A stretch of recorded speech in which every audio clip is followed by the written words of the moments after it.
A new season brought forth by a new year. What new dangers, what new knowledges, what discoveries, and what stories will we uncover? For all of these and more can be found here at the lair of OmnusI in this, our third season.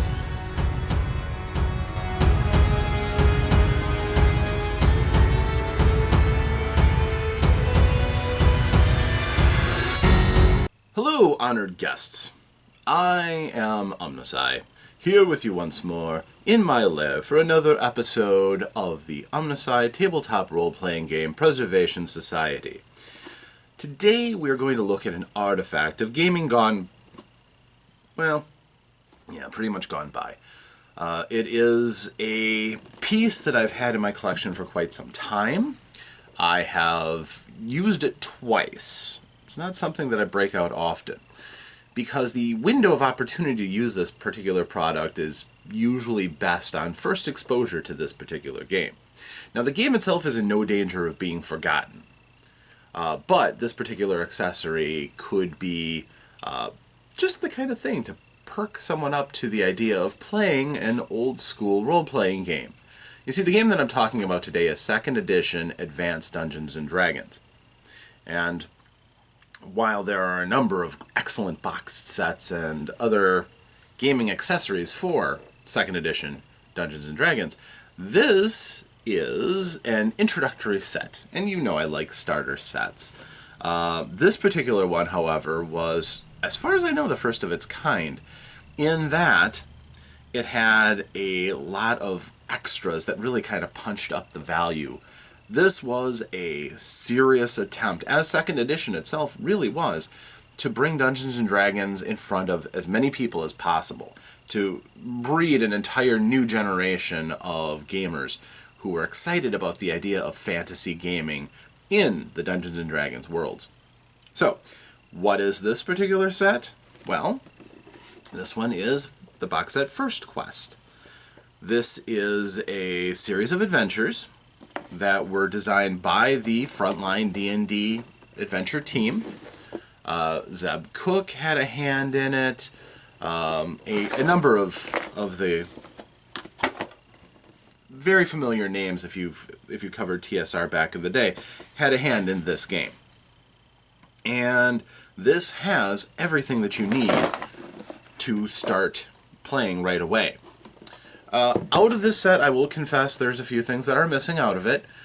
2 miniatures. It came with plastic miniatures, which was a plus to me. Always great to be able to start padding out your collection with a few in a starter set. And the dice, which have scattered to the wind. I don't believe they had any special dice at all. It was just your standard fantasy dice. The picture on the back kind of bears that out. They look like they're just a random assortment, making sure that you had a 4-sided die, 6-sided die, 8-sided die, 10-sided die, 12 and 20-sided dies. But in this particular game, it had one notable addition that a lot of other starter sets just didn't have. And this was an audio CD to give you audio clues, embellish on the atmosphere of the game. It had a lot of kind of flash, really nice quality audio, sound effects, as I said, some audio cues for a little bit of a puzzle in one of the games, and voice acting, which was pretty decent. Game Dungeons & Dragons voice acting for things that use that. For example, Dragon Strike, which is a board game that I will be covering in the Card and Board series soon, had a VHS tape. It was basically Dungeons & Dragons Rules Light, but the game had a VHS tape with people who acted out the roles, and it was amusing, mostly on how cheesy it is. This is also similarly somewhat cheesy. It doesn't seem like they take themselves very seriously at all, which is, it's a game and it's fun and it's fine. Now, the reason I can put this in front of all of you, cheerfully, is that if you want to hear for yourselves exactly how cheesy the audio CD is, and in some cases, how really good it is, I could steer you to YouTube, because somebody was nice enough to put all the tracks on YouTube. However, without the context that the box set provides, most of it isn't going to make a great deal of sense. Because they are in order and there are cues throughout the adventure as to which sound effects, which track you should play for your players. And at least one part of it, there is a stretch of, I don't know, maybe 10 cues, where they have a musical tone of varying strengths, which you use in a treasure hunt. And, quite honestly, without the context of when to use them and where to use them, it's not going to be great use to you. But, for what it's worth, it is a nice little bundle. Back in the day, I think it probably cost $20. But, 20, 25. The CD is a nice touch. Most of the pieces inside are not exceptional in far of overall value. The plastic miniatures are basically just molded plastic miniatures. Certainly lower grade than what you would find today in any of the WizKids D&D miniatures that they produce. And unpainted too. Classic blue. But you also had DM screens. Again, pretty thin cardboard quality stock, but it served its purpose. You weren't going to use this forever. The idea was that you were going to progress beyond this and go into the actual game itself. Although you could go with this rules light all the way up to level 5, it did have rules for advancing your character at least to level 3 and using higher level NPCs in a few cases. So, for example, the clerical turning tables went up to level 5. So you could kind of see what lay after these adventures. There were 3 of them in the box, and I'll be showing you some of this as we go, but it's nicely done in that the art is fine quality, just like most of 2nd edition D&D. They have brilliant art to catch the eye and ensnare the imagination. As I said, the CD production quality pretty good, and the design behind it also quite good. And you also have, everything in a box, which, again, made this very ideal for a starter set. So, I'm going to show you what's inside the box, as much as, like I said, it's almost complete. I'm just missing a few miniatures and the dice, which the dice are probably in my big bell jar over there. But let me introduce you, shall we, to First Quest, 2nd edition, Advanced Dungeons & Dragons. Alright, here we have the box set, First Quest, Advanced Dungeons & Dragons, 2nd edition, the Introduction to Role-Playing Games. So, kind of a grandiose statement, but let's face it, D&D has never shied away from saying we're the first and we're the best. So, says that it comes with the set, TSR, for the disc, which it does. So we're just going to open this up. And they say it's an audio CD game, which is deceptive because it really isn't. The CD can be discarded for 2 of the adventures, but it really does help for the one that it's integral to. So we have a bunch of these cards, which we will be showing you. We have the CD itself, very nice. Collection of miniatures. I have, again, 4 out of the 6 that came with it. But these are your kind of somewhat standard figures. We'll look at them in a little bit. They have the adventure book, the rules book, again, for somebody just starting out, these are what you need. The Monsters and Treasures book, a DM screen. Now, I don't know why, but I have 2 of the same screen in here. I don't know if that was something that they screwed up or I somehow ended up with a copy. I'm not sure. But, and then I have the intro to AD&D DM screen as well. Both of these work together for much the same purpose. This was mine. I just took one of these tearaway sheets that I had for the Dungeons & Dragons basic character sheet for purposes of photocopying. The Cleric Spellbook. It's nice to have a little handout for yourself if you're a spellcaster and need to make references to your various abilities and powers. There's one for the wizards, too. There's the map, which we will show off in just a little bit. And I ended up with somehow I got a copy of a Dungeon Crawl Classics character sheet, which as a retro clone is basically the same thing. So it would have worked just fine. I don't think I ever used this, so I'm not sure how I got it. We'll just set it aside. So this is what makes up this set. First of all, I did say that the map was nice quality. This is one single map for the whole thing. The first map is a fairly standard dungeon crawl style map. It has part of what would be a finished dungeon that has its own purpose for being there and how it's there in the game. The first one is kind of a combination of a treasure hunt slash monster hunt. You are trying to stop a powerful monster from acquiring a powerful magical item. If you can find the magical item yourself, you can get out without having to deal with the powerful monster. Or you can kill the powerful monster and leave without the magical item if you want to, because the magical item is a little tougher to find. But using the various keys in the game and the audio cues, it's a neat little treasure hunt, which is cool. The flip side of it is a haunted house style adventure for a 2-story haunted house. And the players can go crawling around through this. And this is another one that uses the audio cues from the CD, which is excellent. But it's really nice to have this image of this decrepit house preserved, as it were, by the prior owners, which just serves to make it creepier. And then the flip side of that is the biggest of the adventures. You have, first of all, a wild space map showing different spell-jamming ships. If I remember right, this is the party ship here. I'm trying to show you without the glare. The party ship, and they come into this variety of asteroids. And then there's also a very nice Mount Dread dungeon map as well that the party can use.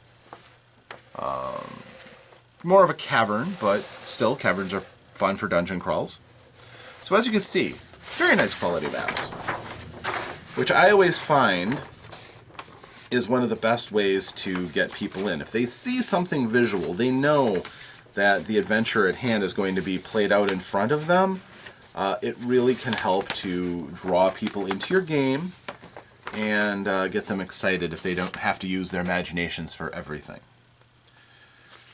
So we're going to put these aside for the time being. This sheet did not come with the game. This is mine.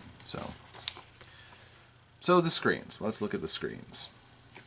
There are 2 separate screens, and if you've seen Dungeon Master screens, this is going to look fairly basic to you because this is only meant for play up to 3rd level. It has statistics for higher levels, so you can introduce more powerful NPCs, or if you can get a little bit of information, you might be able to level your characters up to level 5, and this stuff would still be applicable. But this has stuff that is far more basic than your average DM screen would have. It has what the functions are of the different attributes, for instance. Something that usually a Dungeon Master would know by this point.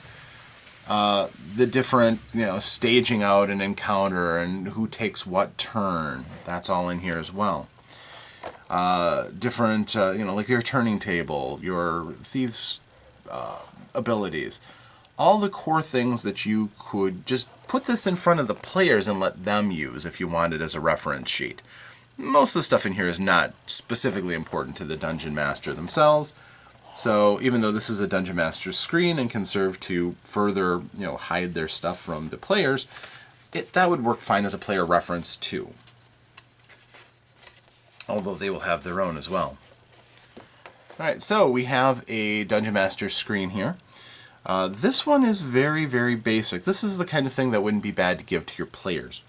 This has a brief summary of things like the statistics and what do they mean, how you can move, saving throws and how they work, death, 0 or below, unconscious, -10 or below death. I think that was introduced in 2nd edition D&D, although some DMs have been using it for a house rule for longer. Might have been introduced in a Dragon magazine, honestly. Turning tables, thief ability charts, treasure values. These are all useful things that players could have access to. You could just open this up and let them look at it if you wanted to. Or the DM could keep it for their own reference, because DMs have to use that information too. Then we have another character sheet, or screen. And I'm pretty sure that first one might not have come with the game, but this one does. And this one, because it says First Quest across the front of it, is, and of course, you know, this classic Jeff Easley art, which is awesome. I like Jeff Easley. How to run a battle. The mechanics of saving throws. Some of the same tables that you'll need to know, but the, you know, turning dead, thieves' tools, how to work the store, services at the temple, exchanging money, wizard's tower and what they can do, sum up on different dangers that they might come across, different types of movement. These are useful for a DM to refer to frequently in the course of a game. So, yeah, this is a nice little screen. I don't know why I have 2 of them.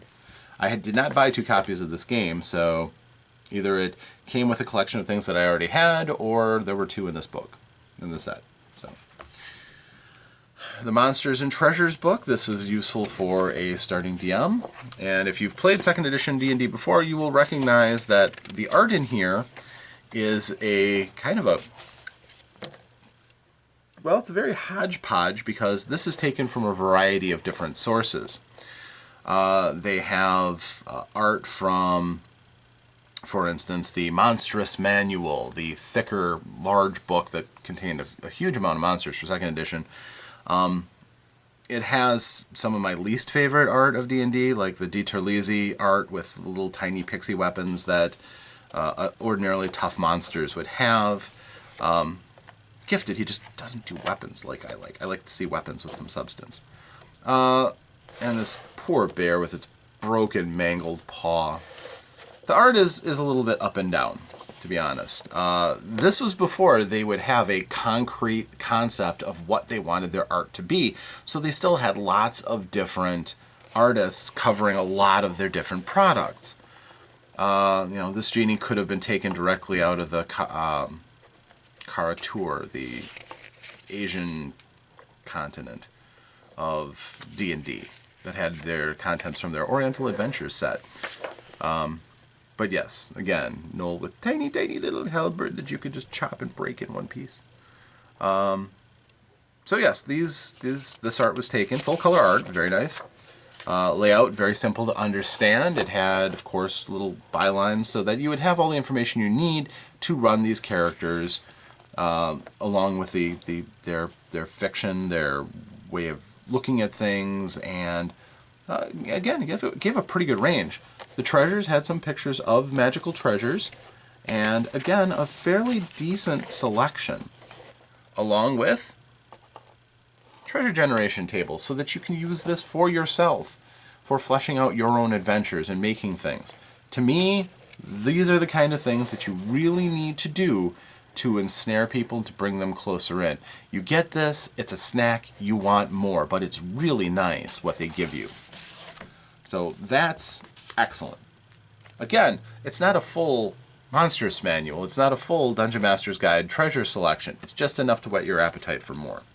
The rules book itself, very, very thin. There's a good reason for that. Dungeons & Dragons, back in 2nd edition, didn't have a lot of rules. You had a core concept, and it would walk you slowly through how to do one thing after the other. After this opening page, how do I win? How do I play? Explaining these core concepts. Character class, different races, what's next? Then we got on to the Dungeon Master. How to be a Dungeon Master. Obviously, more complicated than anybody else. But at the same point, they can explain all of the different rules that you would have found in that DM's guide, and nothing in here is a spoiler on, so players could read this too and understand how to be a dungeon master. It's a very nice step-by-step explaining the responsibilities, duties, and some tips on how to be a good dungeon master, including such things as adjudicating the different powers and abilities that the players are going to have access to with their characters, handing out equipment and a selection of normal stuff that a person could find. Controlled at this level, the Dungeon Master can show the players exactly what they want and tailor the experience exactly how they're looking. So with those two books alone, and the characters that you'll see in a little bit, and for the spellcasters, these booklets, you can run 2nd edition Dungeons & Dragons just fine. The spell books themselves are, again, very thin because at low levels, the characters are going to have access to a lot of spells. There's a brief summary on how they're used and what the power comes from, and then it goes down and starts going over all these classic spells. 1st, 2nd, and 3rd level, interestingly enough. Again, your characters are barely going to get to the level where they need 3rd level spells, but there will be NPCs who can cast the spells for them too.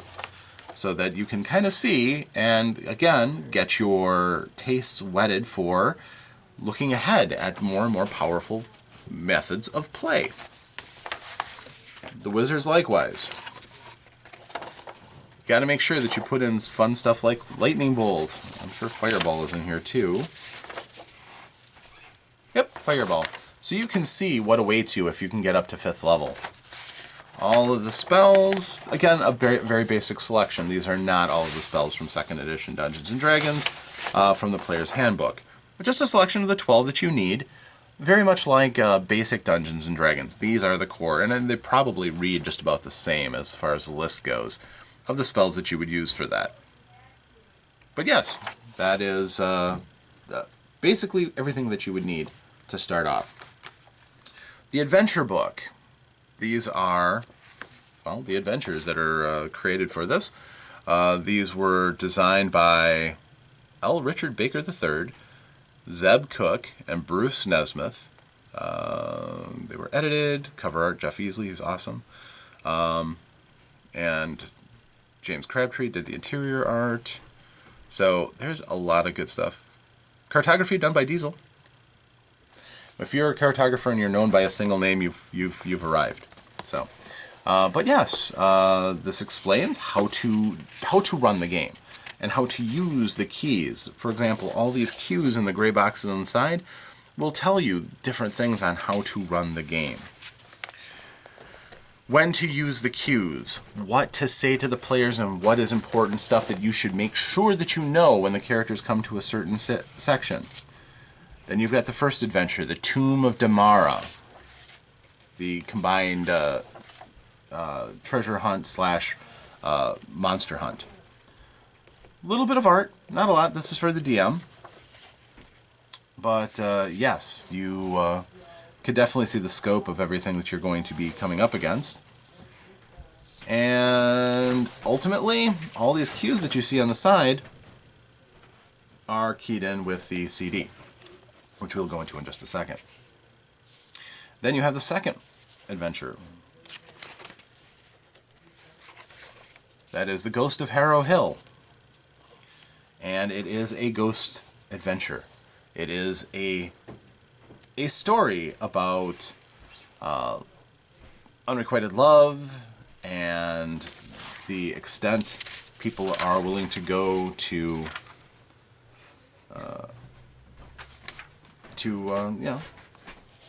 get the object of their desire.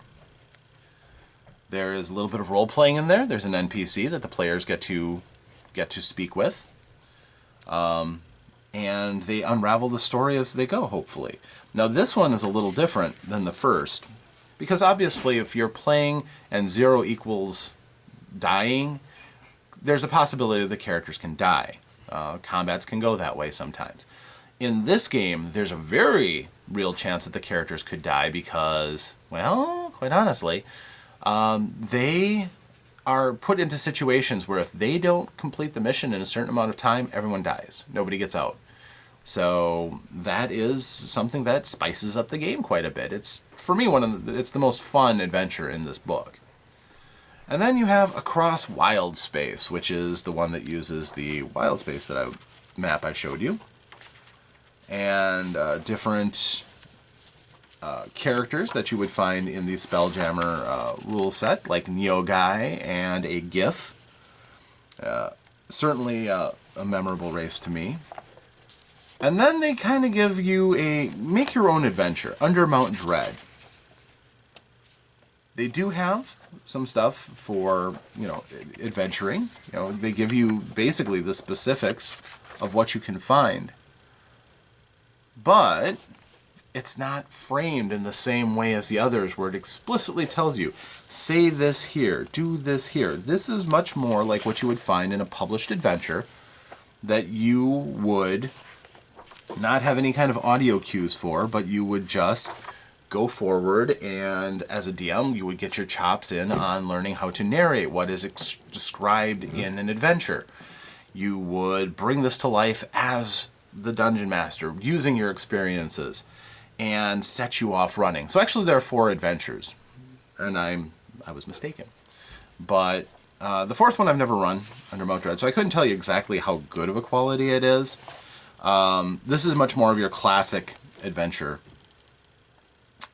But, you have evil magic, you have a variety of interesting scenarios that are built up, and it sets you up for a 2nd level with a staircase and a blank map, so that you can create your own dungeon. But they give you a couple of rooms so that you can design yourself. They don't leave you, hanging. So you do get a couple of things to 7 rooms that they put out for you, but you can map it out the way you want it, so that you can start making this your own. Again, the training wheels are starting to come off, which again, very foresightful.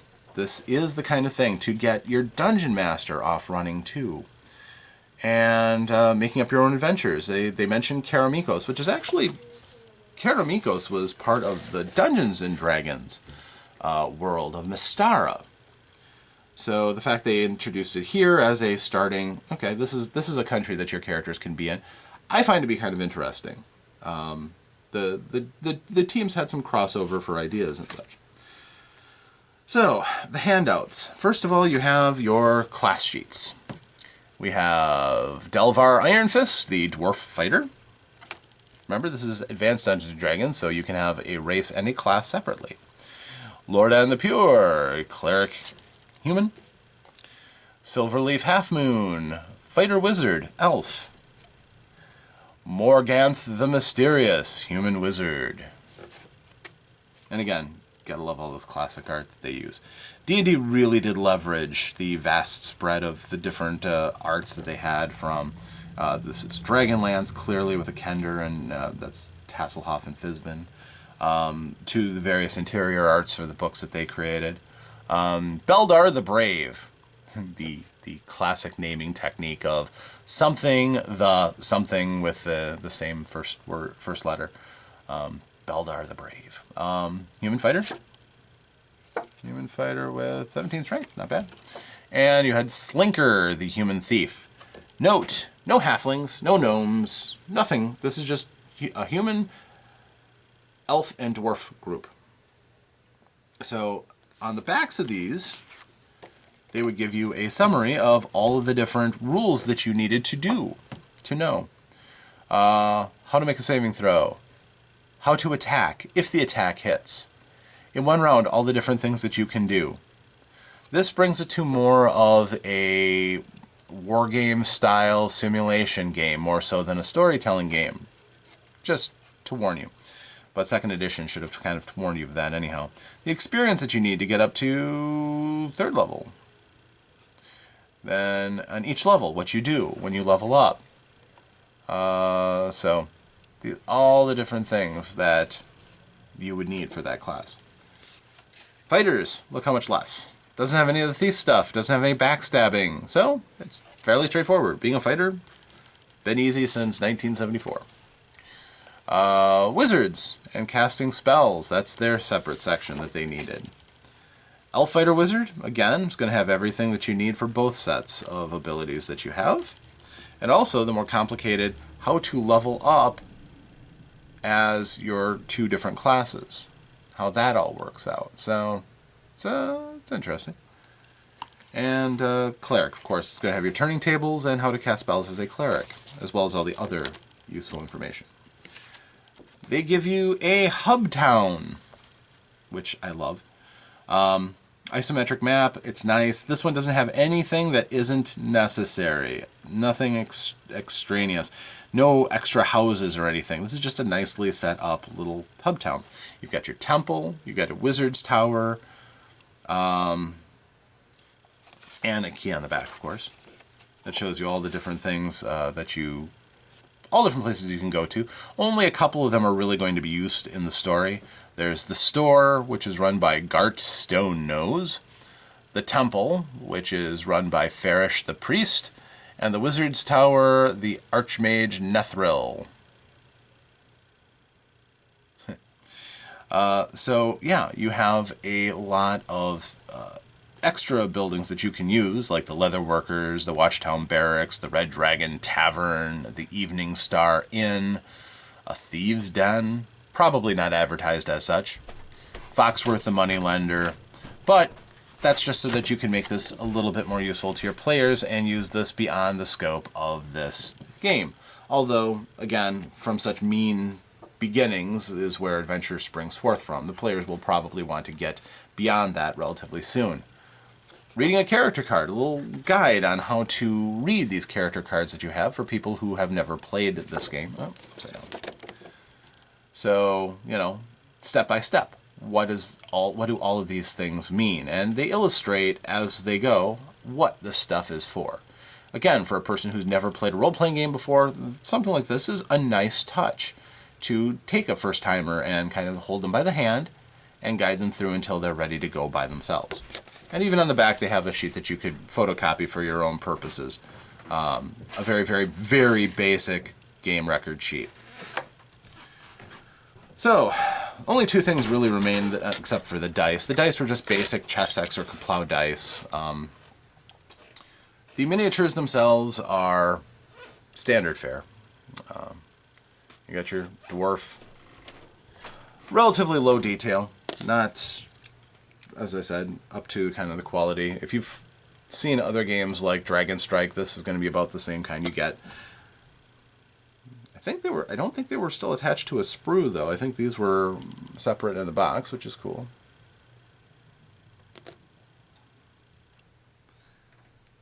And then you had your elf. I do not have the fighter, I do not have the wizard, but those characters are probably in another box somewhere. I may have lost them. I've moved a few times since then. And then finally, the last thing, the star of the attraction, the CD. So yes, it has a CD in it, but we're not going to be playing it because, as I said, we have other options. I think I would be remiss if I didn't give you a sample of that, however, so as the stand-in, here is one of the tracks on the CD, at least a little snippet of it. Now, let's listen in on the imagination of our players.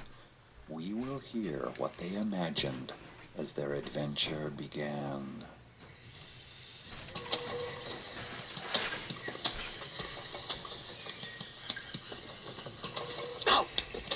I hate bugs.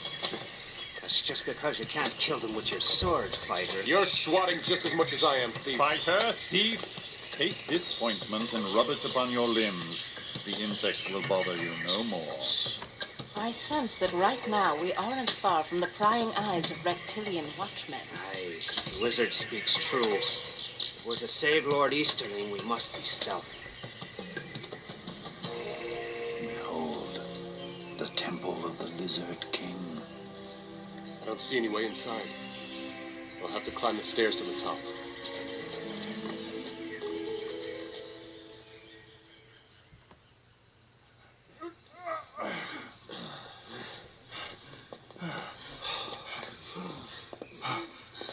That was a lot of steps. I hope it was worth it.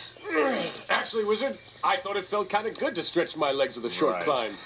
You would, fighter. All right, stand aside. I'll see what's in there. You know it. There's a pit leading straight back down. Can you tell how deep it is? That's no way of knowing. But it's deep. Hey, Wizard, do you think it's magical? Maybe we can all just step onto it and float down. Oh, I wouldn't try. You go first, thief. I'll drop a torch down and test the depth. Good idea, cleric. Thank you.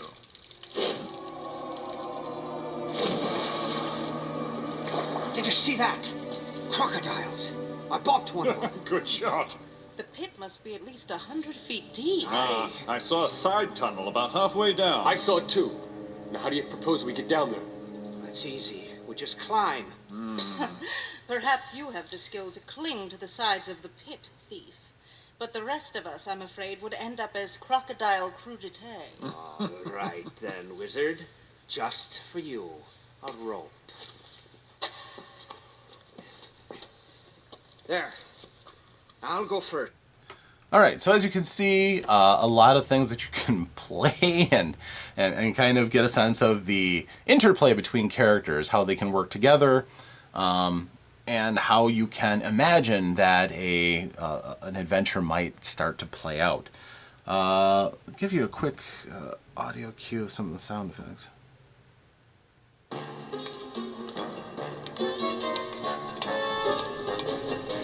glad it's just you guys seeing me in these stupid costumes. I hate this. Quiet your lummox. Stoop a bit more. Orcs have bad posture.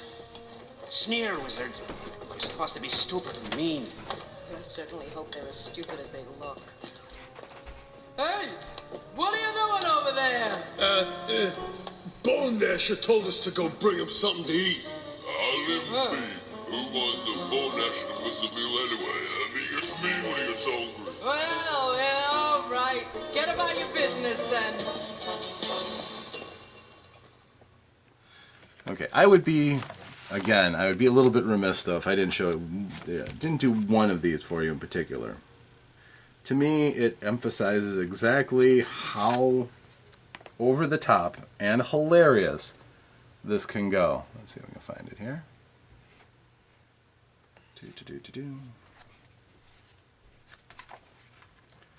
There's an initial encounter with a couple of kobolds that's just the best.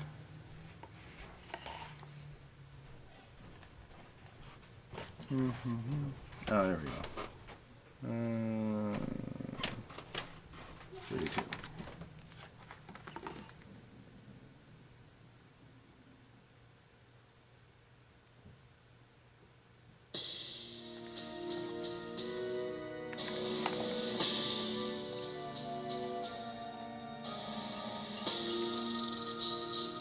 It's a funeral dirge. Does this mean that we're... No, warrior. It is somebody else's funeral. This time. And lucky you are. Found you in the garbage mound outside Demara's castle. Yeah. Somebody dumped... That's not it. That is what happens when... Oh, 10. Okay. That's what happens if you die. It's your first warning that, yeah, you can get knocked out. Here we go.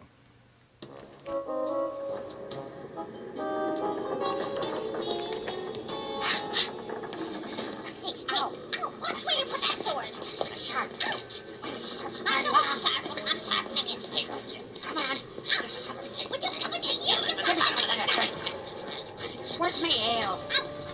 What are those things? Kobolds. There it goes. Those humans. Ugly. You better give up, humans. Yeah. We're gonna cut you to pieces. If you don't surrender right now, surrender right now. We're gonna cut you to pieces. We'll cut you to telling them. These kobolds sound like a bunch of sloughs. You're right, warrior. Let me smoke them out. Sorry, kobolds. We're not scared. So why don't you tell us where Tehran Mid-Elf is, and we'll be on our way. Lie to us, and we'll be back. Oh, yes. Sorry. We're scared. Oh, nicer than we are you. Yeah, scary. He's scarier. Or we'll get him and we'll pound you in the bloody lumps. Yeah, he'll pound you. Chop it. Yeah, he'll pound you. Yeah, each hand. Yeah, shoot you and spit you back up. Yeah, that's what we'll do. Yeah, I know. And sauce. And we'll all like sauce. Oh, yeah, the sauce. I like the sauce. Sauce is good. Good. So yes, like I said, over the top, a little silly, but hilarious. If you get a chance and you want to listen to that, it's worth a listen. Maybe a couple of eye rolls in some places, but again, this is how some people were introduced to second edition Dungeons and Dragons, and some of them, I wager, are still playing to this day. Maybe not second edition, maybe they're still playing second, or maybe they're gone on to other games or other editions, but still, this is a piece of gaming history that not everybody knows about, especially not today. So, first quest, something that's presented for you for the benefit of the society. So that was first quest. As I said before, first quest was a neat little package that had everything you needed at once. You had your dice, you had your miniatures to start out with, and you had a good helping of the rules presented in such a way to guide players along in their understanding of the game. After this, you would be ready to go out and get a copy of the player's handbook, and the DM a copy of the Dungeon Master's Guide, and possibly the Monster Manual, and you would be ready to hit the ground running. The concepts wouldn't be alien to you. The basics, the core of the game, is plain as day. Once you've had a chance, 3 adventures under your belt to go about and explore this game. 3 very different adventures. Your classic dungeon crawl through a haunted house, and then a Planescape episode, to really start exploring the kind of gonzo concepts that Dungeons & Dragons was capable of doing. Some of the exotic monsters and concepts like taking a magical ship and flying through space.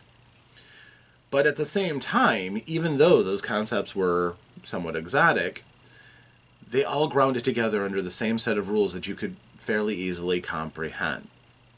And with a guide such as this to set you on your way, you were ready to tackle the adventures of the combined imagination of the group. And the Dungeon Master would have all of the tools they had after several successful adventures under their belt to start imagining themselves what direction they would like to go in for their adventure. Maybe they would borrow some of the elements in here. As I said, having that nice little hub town is awfully handy. But also maybe they got some ideas on how to introduce different elements, sound, and bring that into your game. At the very least, it's always nice in combat to have a nice rocking track in your background to pump everybody up. I remember back in my early days, it would be pulling out Metallica or something like that. In the interim, maybe a little Led Zeppelin or the soundtrack to the Conan movie. First one was really good. But this causes people, and this is why this is a good starter set, it brings people to the point where I've done this, now I want more. It stages them in such a way that they've had a really good experience, and now they're looking for that next step to make the adventure theirs. Or, if they still don't feel comfortable with making new stuff whole cloth, they could go out and buy a module and keep going with other people's works. And that way you get a broad range of different voices telling the story from different authors' perspectives.